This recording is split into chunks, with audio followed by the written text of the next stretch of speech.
the heart of what we like to call cuffing season, and here to offer us a bit of dating advice is licensed psychologist Dr. Michele Leno. Hi, Dr. Leno. Thanks for joining us tonight. Hi. How are you? I'm great. So it's officially fall, and we'll probably be staying in the house a little bit more. So for those who are anti-dating apps, what tips would you give them? Well, dating apps are not for everyone.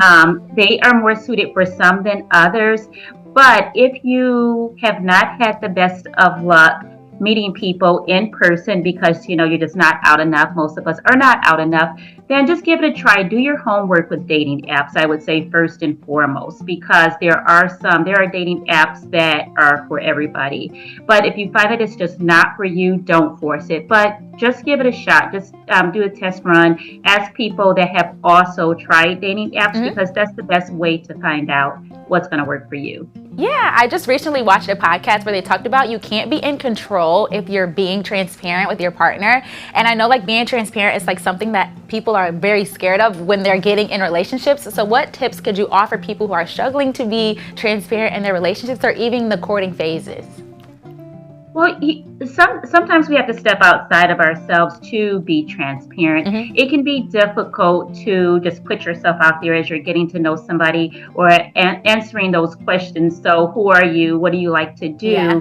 But if you just have to go for it because it's never going to be easy. And then after you've gone on a few dates, after you've had that sort of just casual time with someone, it'll get easier. But just come up with some things that you are first just comfortable with sharing. It doesn't mean that, and it could be something that a lot of people have a hard time sharing. Yeah. But you just kind of practice sharing it, and then as you become more comfortable sharing, it'll just become natural, and then you just you're going to get past that phase of what do you like? What are you all about? That's sort of the awkward phase of the relationship. So just know that the more casual time will come. Yeah. So speaking of opening up and letting people know, when is the best time to communicate your beliefs, your values, your boundaries, things like that are really important to you?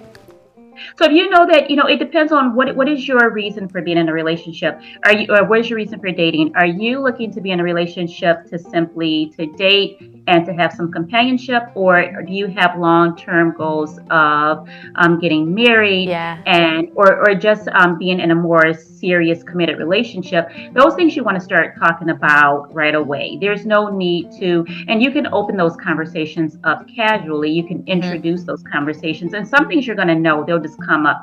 But I say the sooner the better, because you don't want to catch anybody off guard, or you don't want to waste your time or anyone else's, especially when it comes to the things like, if you're talking about kids and marriage, you want to know right away that the person you're with is, or maybe they are not for it. Yeah. Well, thank you so much, Dr. Leno, for sharing with us a few dating tips. You're welcome. Thank you for having me. Thank you. We'll be right back with more Good Day Stateline.